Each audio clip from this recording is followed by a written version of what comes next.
Breaking news Telangana cabinet భేటీ కొనసాగుతోంది. మధ్యాహ్నం 3 గంటలకు ముఖ్యమంత్రి రేవంత్ రెడ్డి అధ్యక్షతన ఈ భేటీ ప్రారంభమైంది. రాబోయే ఆర్థిక సంవత్సరానికి సంబంధించి దాదాపు 3.15 లక్షల కోట్ల నుంచి 3.22 లక్షల కోట్ల అంచనాతో రూపొందించిన బడ్జెట్ ప్రతిపాదనలకు కేబినెట్ తుది ఆమోదం తెలపనుంది.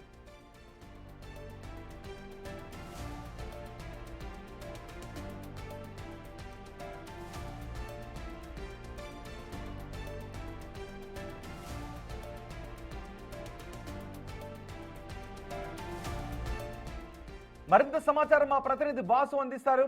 వాసు, కేబినెట్ భేటీకి సంబంధించి మీ దగ్గర ఉన్న సమాచారం ఏంటి?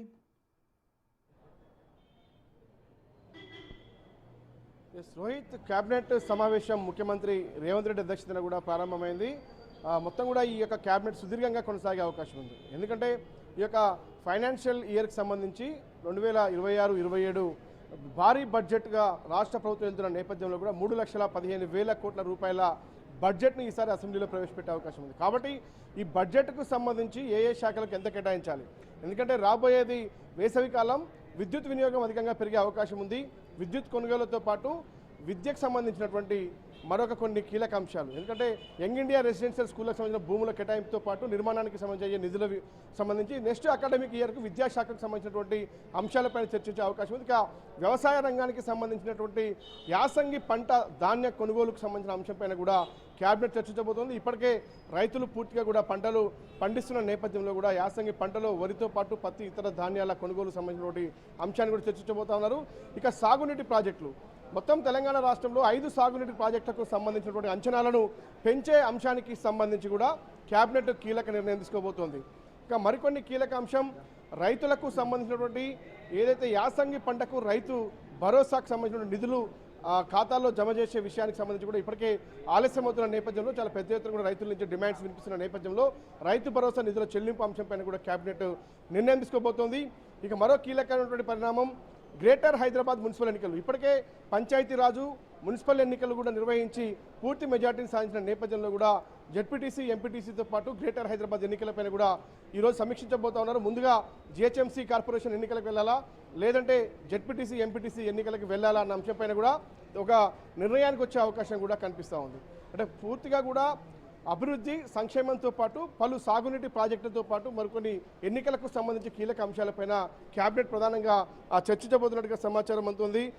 ఇక మరోపక్క ఉద్యోగులకు సంబంధించి నిరుద్యోగుల ఉద్యోగాల భర్తీతో పాటు ఉద్యోగులకు సంబంధించినటువంటి ఇన్సూరెన్స్ పథకంతో పాటు మరికొన్ని కీలక అంశాలపైన కూడా ఉద్యోగుల విషయంలో కూడా కొన్ని కీలక నిర్ణయాలు తీసుకునే అవకాశం అయితే మనకు కనిపిస్తూ ఉంది. అంటే ఈరోజు జరిగేటువంటి కేబినెట్ భేటీ చాలా కీలకం కాబోతోంది.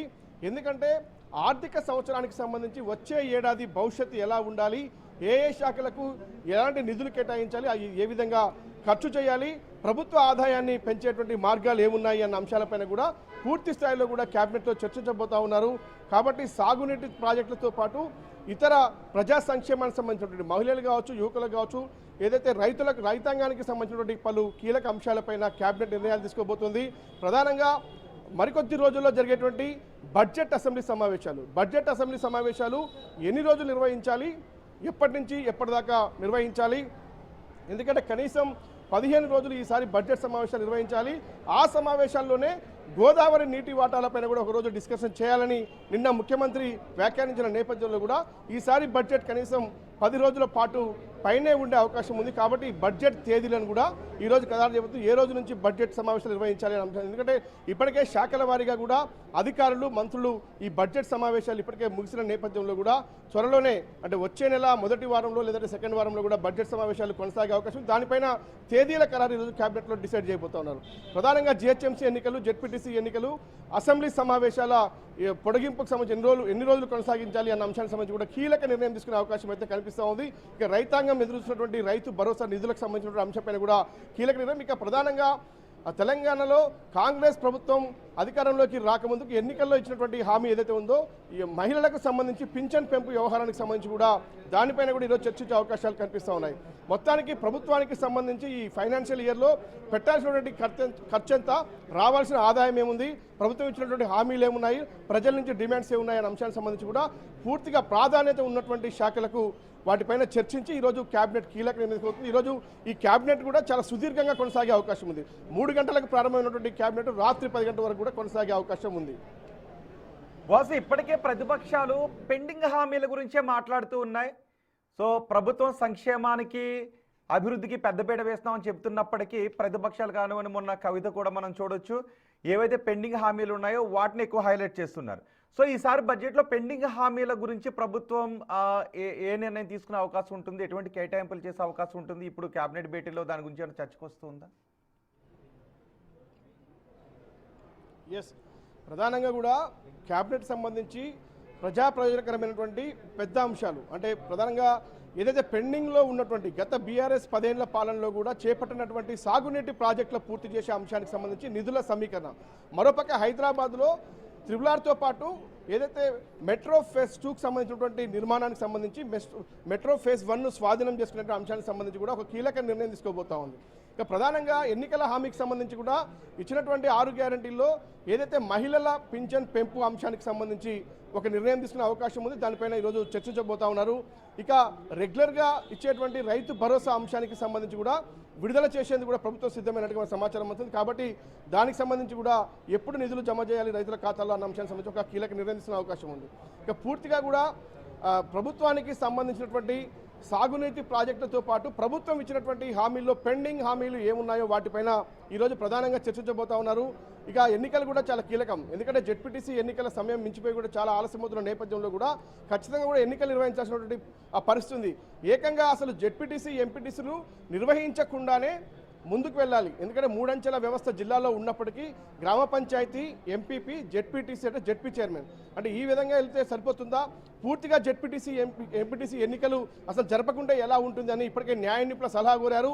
రాజ్యాంగపరమైనటువంటి చిక్కులు కూడా ఉండే అవకాశం ఉంది. కాబట్టి రాజ్యాంగపరమైనటువంటి అంశాలు ఏమున్నాయి, వాటిని ఏ విధంగా అధిగమించాలి, జెడ్పీటీసీ ఎంపీటీసీ ఎన్నికలు అసలు జరపకుండానే ఉంటే ఎలా ఉంటుంది, ఉండకుండానే సర్పంచ్ల ద్వారా ఎంపీపీని, ఎంపీపీల ద్వారా జెడ్పీ చైర్మన్ని ఎన్నుకుంటే ఎలా ఉంటుంది అన్న అంశం కూడా ముఖ్యమంత్రి ఇప్పటికే లీగల్ ఒపీనియన్తో పాటు ఐఏఎస్ అధికారుల ఒపీనియన్ కూడా తీసుకున్నారు. దాంట్లో కొంచెం రాజ్యాంగపరమైనటువంటి చిక్కులు ఉన్నట్టుగా తెలుస్తూ ఉంది. ఆ రాజ్యాంగపరమైనటువంటి చిక్కుల్ని అధిగమించాలంటే పార్లమెంట్లో దాన్ని ఖచ్చితంగా బిల్లు చేయాల్సినటువంటి అవసరం ఉంది. లేదంటే ఆప్షన్ ఏమైనా ఉందా అన్న అంశం చర్చిస్తూ ఉన్నారు. కాబట్టి జెడ్పీటీసీ, ఎన్పీటీసీ ఎన్నికలతో పాటు గ్రేటర్ హైదరాబాద్ మున్సిపల్ కార్పొరేషన్ ఎన్నికలపైనే ప్రధానంగా ఈరోజు చర్చ కొనసాగే అవకాశం ఉంది. ఆ చర్చకు సంబంధించి ఎప్పుడు ఎన్నికలకు వెళ్ళాలి, అసలు జెడ్పీటీసీ, ఎంపీటీసీ ఎన్నికలు ఉండాలా వద్దా, ఉంటే ఎప్పుడు జరపాలి అన్న అంశంపైన కూడా ఒక కీలక నిర్ణయం అయితే క్యాబినెట్ తీసుకోబోతుంది. చాలా ప్రధాన అజెండాగా ఈరోజు క్యాబినెట్లో చర్చించే అవకాశాలు కనిపిస్తూ ఉన్నాయి.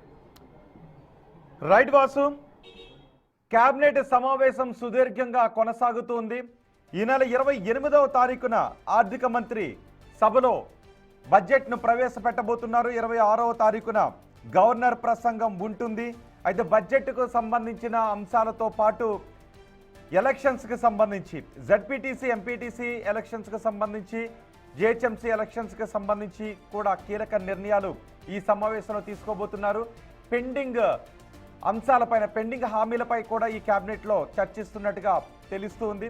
అలాగే మహిళలకు సంబంధించి పథకాల పెంపు విషయంలో కూడా ఈరోజు క్యాబినెట్ భేటీలో కొన్ని కీలక నిర్ణయాలు తీసుకునే అవకాశం కనిపిస్తోంది.